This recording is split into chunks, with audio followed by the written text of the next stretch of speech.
Hello, croeso, welcome back to Caerdion Cottage Diary. It's lovely to be back, and we're here in the first few days of September to bring you our autumn TBR. Now, as the name suggests, these aren't books that we've read before, but it's a collection of the books that the both of us hope to read this autumn season. It's really exciting here at the cottage. The leaves have just started to turn. We had our first misty day the other morning. Yeah, there's been quite a few misty mornings. Yeah. So exciting. All the berries. Oh, it's so cosy, isn't it? But it's definitely cozy season. It's still quite mild here, which Today is nice. was really, really hot actually here in Wales. Yeah, really hot after a lot of rain recently. Yeah, but this is us getting ready for those cold winter and autumn day. So I want to be curled up with our book and have our trusty log burner on. Without further ado, let's get into our autumn TBR. Right, so what have we got first, Daisy? So- Is that mine? At first, well, it's kind of one of yours, but one that I picked for you. So this was a birthday gift from back in June, but it's really more of an autumn read. So I've been saving it. Yeah. So this is basically, it's called Morgan Is My Name by Sophie Keetch, and it sounds like a sort of retelling of the Arthurian legend, but with very much the focus being on Morgana, or Morgan as they call her in the book. And it sounds like it's got a slight feminist slant to it, isn't it? Yeah. And when I was looking at it, it said that it was the historical fiction book of the year in 23, so just last summer. Yeah. Yeah, and Times Literary Supplement Summer Book 2023. But yeah, it felt like an autumn read for me, so I've been saving that. Very excited to read that. We do love our folklore. Yeah, absolutely.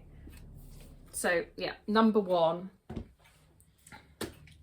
What else have we got, Daisy? Okay, so this is kind of another retelling, and again, this is part of your birthday gifts. And look at this lovely cover here. Let me focus in on it a bit. Oh yeah, I didn't really show you the first one. Sorry about that. It's quite a striking cover. So that's the first book. And this one is called After the Forest, and as the name suggests, it's set 20 years after the Hansel and Gretel fairy tale, so the famous kind of Brothers Grimm fairy tale about the gingerbread house in the woods.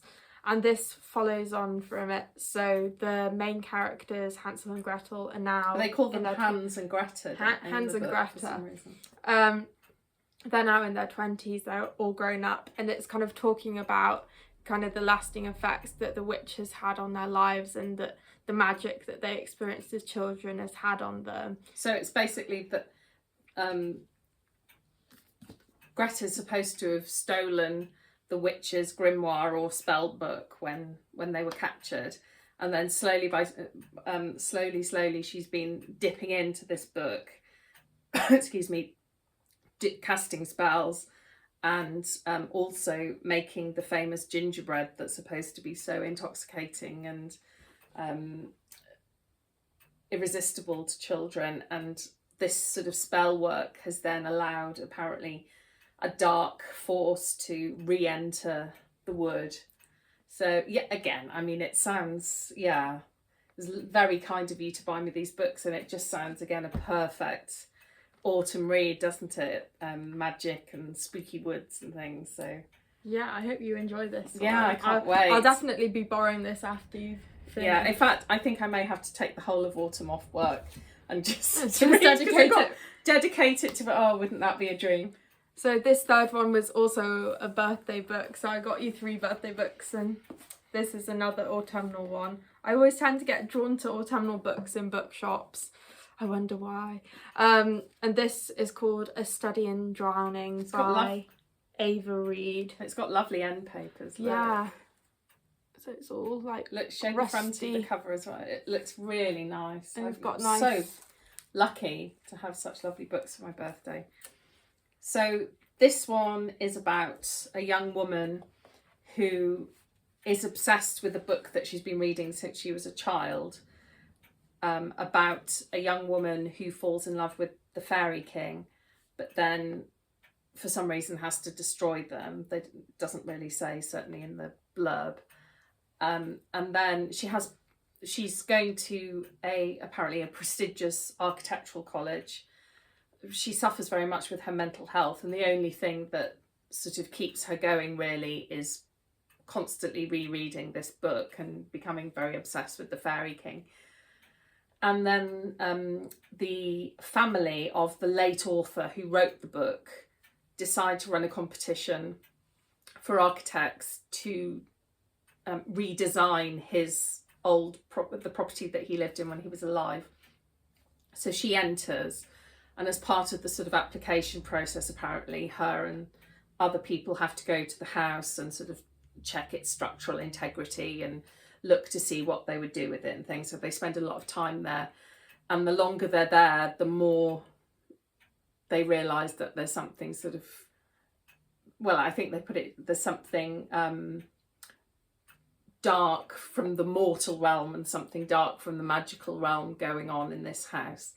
And it sounds like it's set in Wales because there's lots of like Welsh kind of in the blurb. And yeah, in the there are names. Welsh names, and even the name of the house is Hiraeth Manor, and Hiraeth is Welsh for, it's hard to translate in English. It's kind of like longing for home. Yeah, well, longing specifically for Wales, isn't it, really? This sort of deep longing that if you're Welsh that you have for your homeland. So yeah, it sounds really interesting. Set in Wales, magic, also sort of historical fiction-y type thing. So it sounds really cosy, doesn't it? I hope I've made some good picks, but you'll have to get back to me when you absolutely. Now this is something that you've picked. I bought a few books actually. I don't like buying books new. I always buy secondhand books, and I bought a few books from eBay really reasonably, because a lot of them are hardback as well, but because they're a couple of years old I managed to get them very cheaply. So I do recommend either using your local library to access books if you haven't got the money, or I mean it's better for the planet anyway if you buy secondhand. So I definitely recommend checking out eBay and things first. So this is Wayward by Emilia Hart. I don't really know anything about this book, so I'll read the blurb and let you guys know. Yeah, I mean the cover is quite pretty. The sort of the American cover was the one that not just the American, all the other ones in Europe and things are all really beautiful. So yeah, if you're in another country other than the UK, you've definitely got the best cover. It's really, really pretty. I would have bought it for the cover alone. This one is striking on it is, but not as it's not a patch on the other, is it? So what does the blurb say, Daisy? Okay. Kate, 2019. Kate flees London, abandoning everything, for Cumbria and Weyward Cottage, inherited from her great aunt. There a secret lurks in the bones of the house, hidden ever since the witch hunts of the 17th century. Character 2. Violet, 1942.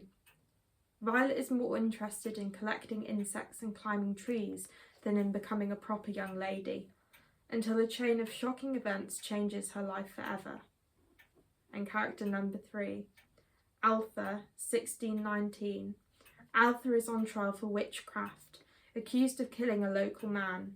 Known for her uncanny connection with nature and animals, she is a threat that must be eliminated. But wayward women belong to the wild, and they cannot be tamed. Weaving together the stories of 3 women across 5 centuries, Wayward is an enthralling novel of female resilience and the transformative power of the natural world.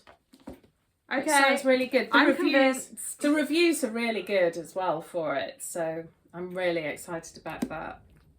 Please keep me posted. I will. Thank you very much. Have to read that next autumn. It's so sad because I'm at university and it's quite full on. I don't tend to read as much as you do these days. I'm kind of slowed down to 1 or 2 books. Those were the days. Right, so now we're on to our 5th book already, which is Hare House by Sally Hinchcliffe. Another beautiful cover again. I think this is one of your eBay purchases. It is, yeah. It was only £2 and free delivery from eBay, so I would really recommend checking out eBay for books. And again, I think I'm going to read a little bit of the blurb just to give us a taste. Yes, perfect for this time of year by the sounds. Okay, so in the first brisk days of autumn, a woman arrives to make a new life in a remote corner of southwest Scotland, hoping to leave the secrets of her past behind her. Moving into a cottage on the beautiful Hare House estate, she begins to explore her new home.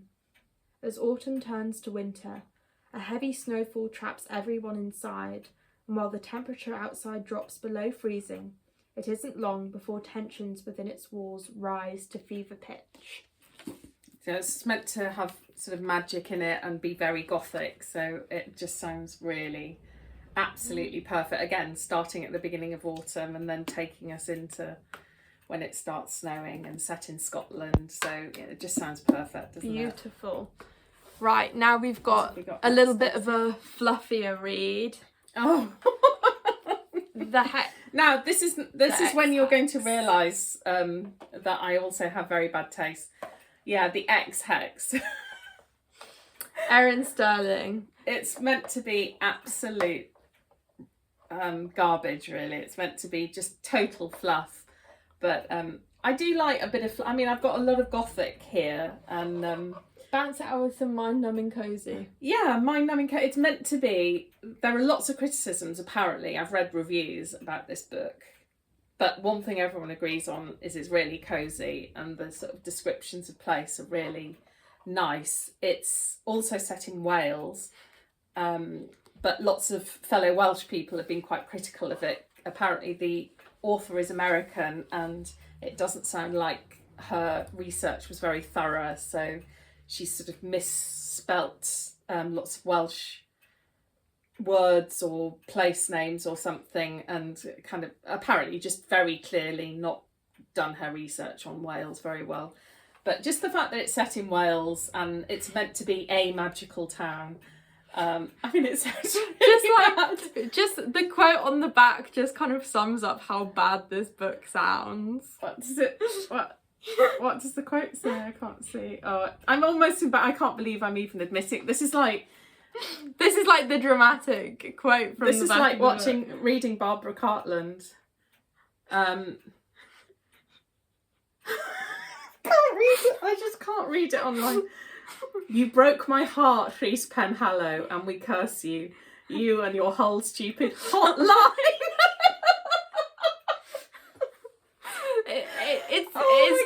It's giving the Cullens. Oh. It's giving the Cullens. Oh, I can't. no, it's so... I'm mortified, actually, to be sharing this, but for the sake of transparency, I've got to tell you I will be reading this. And you probably enjoy it. It would be my guilty pleasure. But, yeah, so apparently... You can't be It's that guilty if you're sharing it online. I am. Yeah, so apparently... it's a magical town, so everyone in it's got magical powers, apparently. Her boyfriend, Rhys, dumps her, and she decides to put a curse on him. He then comes back to town, and something's gone wrong with the curse, so that he has real issues. It's sort of... instead of it being just sort of quite a frivolous curse, apparently, it becomes quite a serious curse, and apparently it's sort of... ricochets and sort of affects the whole town. And so, yeah, I mean, I'm moving very swiftly on. I'm very embarrassed. So swiftly moving on from the X Hex, we have another... So these are all mine so far, Yeah, aren't so another historical fiction book called The Apothecary by Sarah Penner. And yeah, what drew you to this? Just I'm interested in apothecaries, and I do like split timelines. I do like it when sort of timelines seem to sort of converge, isn't it? Yeah. So from what I understand, it's set in 18th century London. Well, it's a split timeline. Part of it's set in 18th century London in this magical apothecary.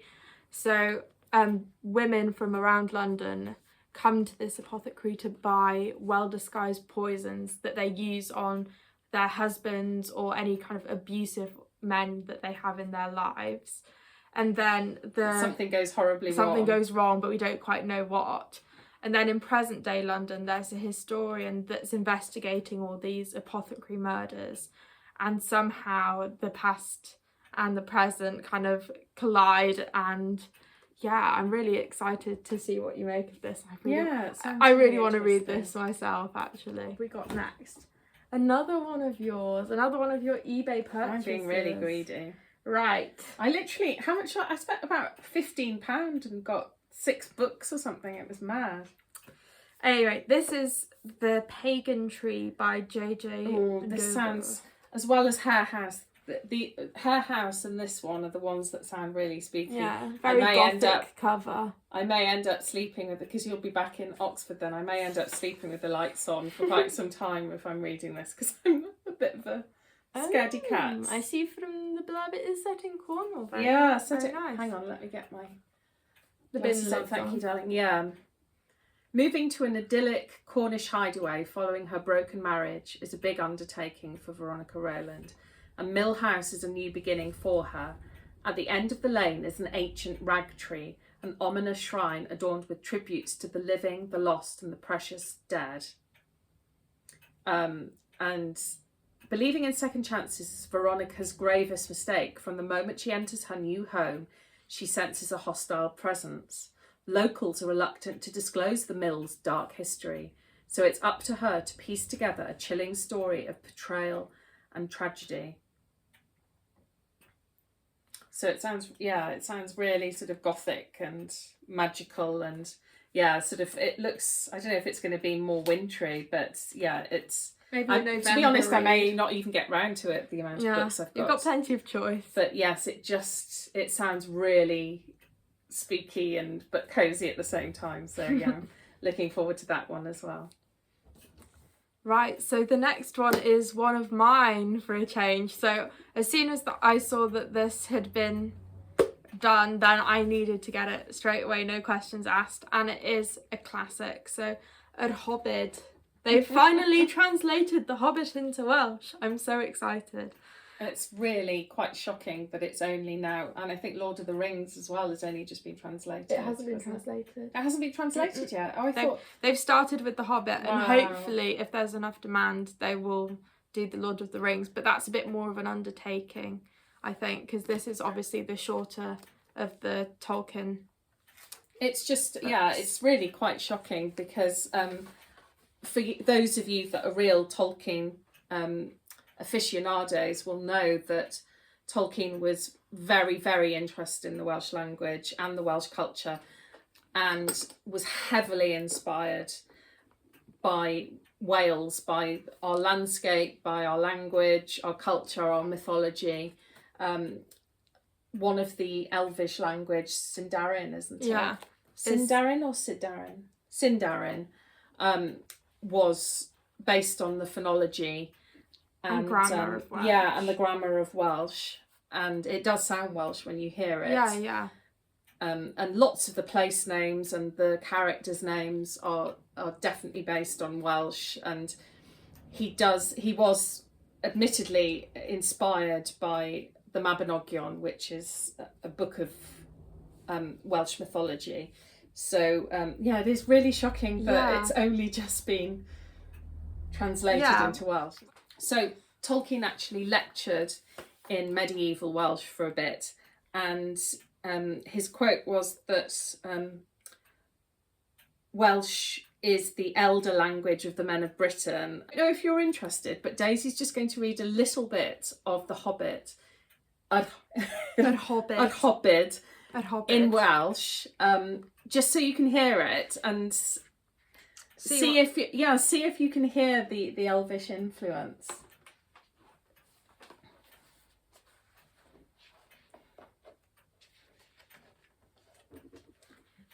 Parti annisgwyl. The unexpected party.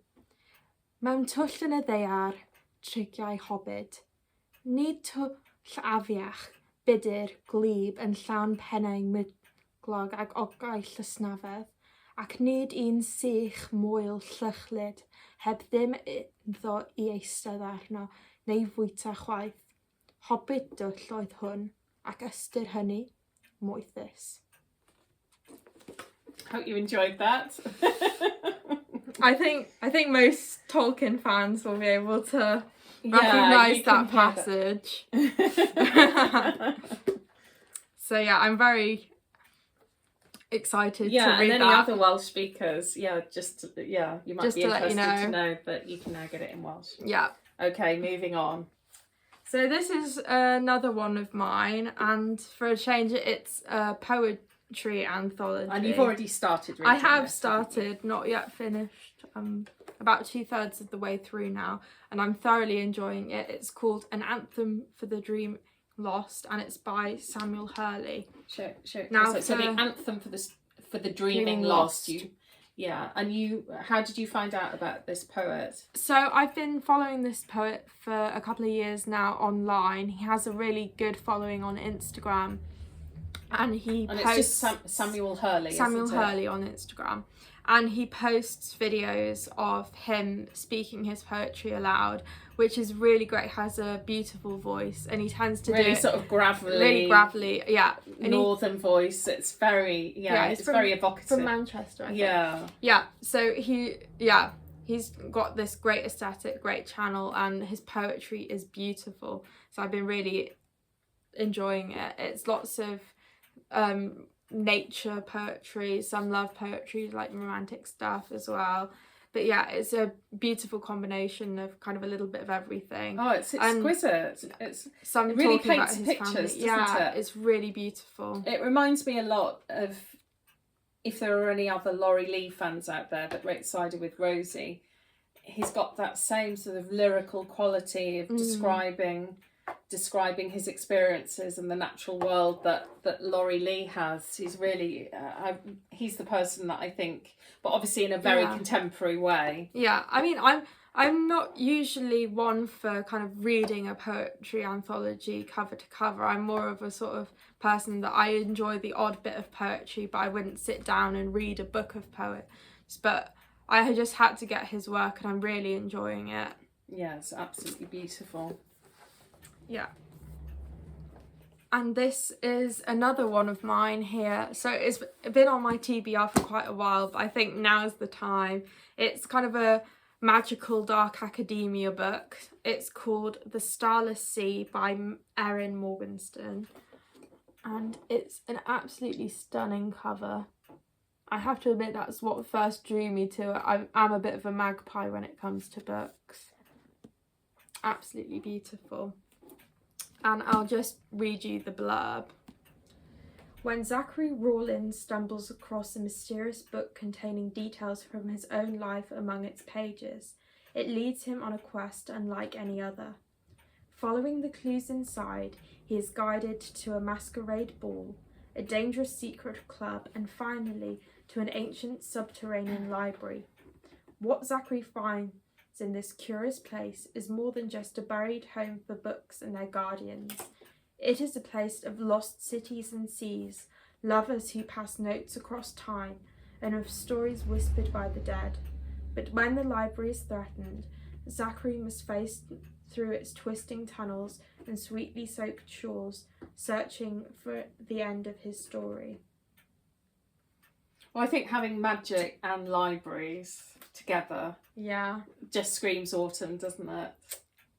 Yeah, I can't wait to read this. Yeah, that sounds another cracking one. And this one I think is one that we're going to be fighting over for quite a while. So I've literally just bought it. This is a new book though. Yeah. Because it's literally just come out, so I couldn't get it secondhand yet, and I had to have it because it's one of our favourite authors. Yeah. And it is Deborah Harkness and the Blackbird Oracle.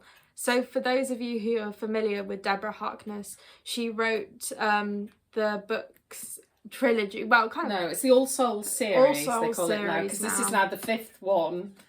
It was originally a trilogy, but then she's added a couple more to it. Now the first 2 were our favourites, weren't they? The last one I wasn't as enamoured with, but this one does sound like she's kind of back on track, I think. Yeah. It sounds really, really good. We're really invested in the characters regardless. Yeah, so a brief synopsis. it's going to sound really tacky if I say it. It isn't tacky at all. She's brilliant. She's an American author, and she's is really clever and really she studies the history of science, doesn't she? Yeah. And there's a lot of history of science in all her books, which is absolutely fascinating. Okay, all that being said, what it's about. So yeah, we're trying to like show that it's not really tacky. It's not tacky. It's really good. So it's about well, this isn't, but the series is about two academics that Oxford academics that. But they're not ordinary academics. No. Because one of them is a vampire and the other one's a witch. Yeah, and they sort of fall in love, and then it's basically sort of the things that happen. There's lots of sort of drama, but lots of magic and time travel and things. Yeah, I think, is it Amazon Prime that made a series out of it? Not as good, aesthetically pleasing, not as good. Yeah, no, they messed about with the book, and we weren't very happy with some of the the woman that played Diana Bishop was the protagonist was good. But the main protagonist, but Matthew de Clermont, I can't remember. Matthew Good, I think, played him. But Matthew playing Matthew. Yeah, but I think those of you that know Rufus Sewell would have made the perfect Matthew de Clermont. Yeah. Because he's got that intensity, he needed that sort of vampiric real intensity that Rufus Sewell always has. That intensity on screen. Matthew Good does not have intensity. In fact, he tends to look like a sort of startled rodent, doesn't he, when he tries to do intense, which is a little bit off-putting. Anyway, we digress. So do you want to read? Yeah, I won't tell you what it's about because it's basically just carrying on.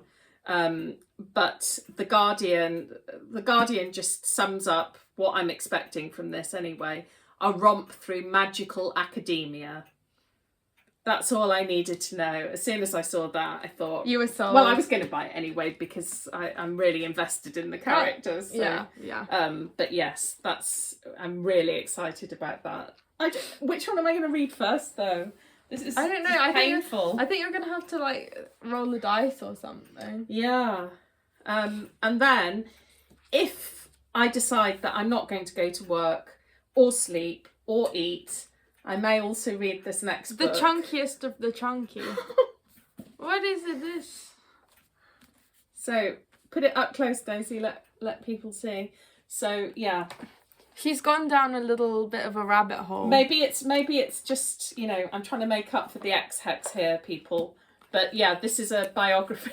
William Morris biography. The chunkiest biography I think I've seen in quite a while. Yeah, and people have said it's really dense, but it's absolutely fascinating. So what's the actual title, Daisy?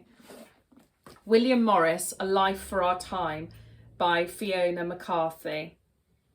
So, it's a beautiful cover. It's obviously got the both of us really big fans of pre-Raphaelites. In fact, we went to William Morris's house a couple of years ago now. Yes. In fact, only about 3 of you watched the video. So if you want to go and see what his house we might link in Oxfordshire's like. Oh, do we even know how to do that? I know how to do that. Okay. Daisy might even do that. Yeah, it is a beautiful place though to go and visit, even if you don't watch our video on it. But yeah, just from sort of flicking through, I've learnt so much about him. I didn't know that he was quite a revolutionary, that big socialist. Yeah, big socialist, really cared about workers' rights, and he wrote poetry, he wrote novels, he wrote what could be deemed the first fantasy novel ever written. He embroidered himself, he designed, all of his fabrics had natural dyes in. Yeah, which we didn't. He was just fascinating. And also the fact that he allowed Gabriele Rossetti, obviously the famous Pre-Raphaelite painter, who was a very good friend of his, to sort of live for periods of time with him and his wife, Jane Morris, who was also very talented. And funnily enough, born round the corner from where your college in Oxford is. But he knew that they were having an affair, but he sort of turned a blind eye, but was also very upset about it. I mean, he just sounds an absolutely fascinating character. I'm slightly in love with him. I must admit, I'm slightly in love with him because I just think he sounds just a real British eccentric and a real, really, incredible guy. So, yeah, yeah. If I decide not to work, eat, or sleep, then I'm going to be tucking into that as well. Do it for William. Yeah. Anyway, I hope you. Oh, Brian's come to join us. Hi, sweetheart. So I really hope that if you decide to read any of these books, that you'll let us know.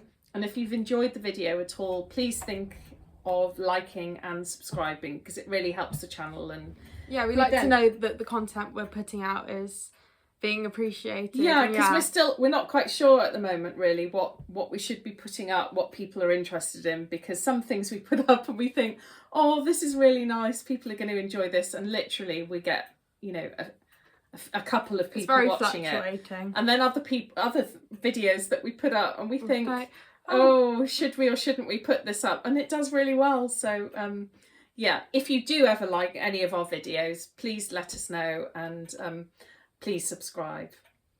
Yeah. Anyway, thank you so much for watching. I'll put all the titles and authors in the description box. Oh, so that would be really good. Well done, you. Oh, thank you so much for watching, and have a really cosy autumn. Bye. Bye.